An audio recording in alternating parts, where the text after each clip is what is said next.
चिदात्मने सर्वान्तरात्मने श्रीमद् वेङ्कटेशाय मङ्गलम्।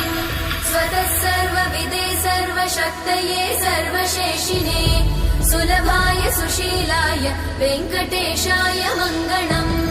परस्मै ब्रह्मणे पूर्णकामाय परमात्मने प्रयुञ्जे परतत्त्वाय वेङ्कटेशाय मङ्गलम्।